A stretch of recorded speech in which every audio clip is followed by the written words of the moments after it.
વડોદરામાં પાણીની સમસ્યા યથાવત છે તો વડોદરાના આજવા નિમેટા વચ્ચે ચંપાલિયા પાસેનો વાલ તૂટ્યો હતો। કાર ચાલકે મુખ્ય ફીડર લાઇનનો વાલ તોડી નાખતા દુર્ઘટના સર્જાઈ હતી। તો પાણીની સમસ્યા સર્જાતા જ પૂર્વ વિસ્તારના 5 બુસ્ટરના કમાન્ડર અને 4 લાખ લોકોને પરેશાની થઈ છે।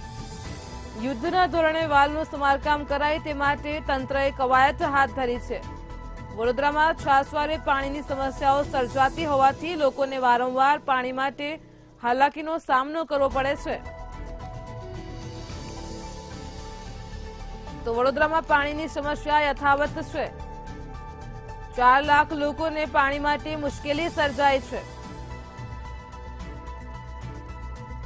પૂર્વ વિસ્તારના 4 લાખ લોકોને પાણીની સમસ્યા છે। આજવા નિમેટા વચ્ચે ચંપાલિયાપુરા પાસે વાલ તૂટ્યો છે। એક કાર ચાલકે મુખ્ય ફીડર લાઇનનો વાલ તોડી નાખ્યો છે। આપ દ્રશ્યો જોઈ શકો છો। વડોદરાથી દ્રશ્યો સામે આવ્યા છે। યુદ્ધના ધોરણે રિપેરિંગ કામગીરી આરંભી દેવાઈ છે। 5 બુસ્ટરના કમાન્ડર વિસ્તારના 4 લાખ લોકોને આ ઘટનાથી અસર થઈ છે। તો વડોદરા જિલ્લામાં પાણીની સમસ્યા યથાવત છે। આજવા નિમેટા વિસ્તારની ઘટના છે। ચંપાલિયાપુરા પાસે વાલ તૂટ્યો છે જેના કારણે 4 લાખ લોકોને પાણીની સમસ્યા ઊભી થઈ છે। ગુજરાતીમાં એક કહેવત છે, એક સાંધો અને તેર તૂટે। આ કહેવત વડોદરા મહાનગરપાલિકાના પાણી પુરવઠા વિભાગ માટે બની હોય તેમ જણાય છે। વારંવાર વડોદરા શહેરના નગરજનોને પાણીની સમસ્યાનો સામનો કરવો પડે છે। પૂર્વ વિસ્તાર તો પાણીની સમસ્યા સાથે જ જીવવા ટેવાયેલો હોય તેવું વારંવાર બની રહ્યું છે। પહેલા વીજી સોરઠિયા કોન્ટ્રાક્ટરના કારણે પૂર્વ અને પશ્ચિમ વિસ્તારના નાગરિકોને પાણીનો સામનો કરવો પડ્યો હતો।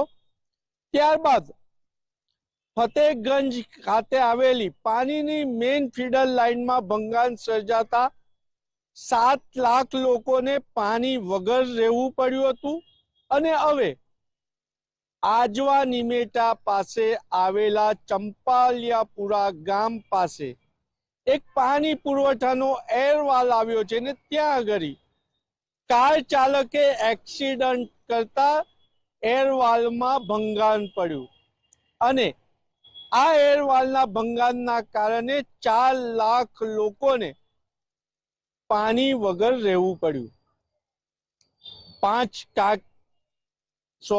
7 ટાંકી અને 5 બુસ્ટર વિસ્તાર એટલે કહી શકાય કે આજવા, સયાજીપુરા, નાલંદા, ગાજરાવાડી જેવા 4 લાખ નાગરિકોને પાણી વગર રહેવું પડ્યું।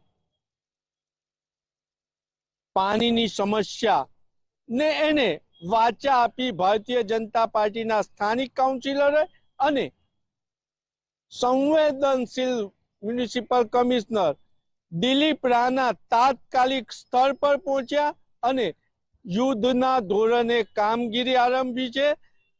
અને જે રીતના માહિતી મળી રહી છે એ રીતના આજે સાંજથી પૂર્વ વિસ્તારના નાગરિકોને ઓછા પ્રેશરથી પાણી મળવાનું શરૂ થઈ જશે। પરંતુ વાત મહત્વની એ છે કે ટેકનોલોજીનો વિકાસ થયો છે અને જ્યારે વડોદરા શહેર સ્માર્ટ સિટીમાં ગણાતું હોય તો વારંવાર પાણીની લાઈનમાં ભંગાણ સર્જાય છે। કેમ?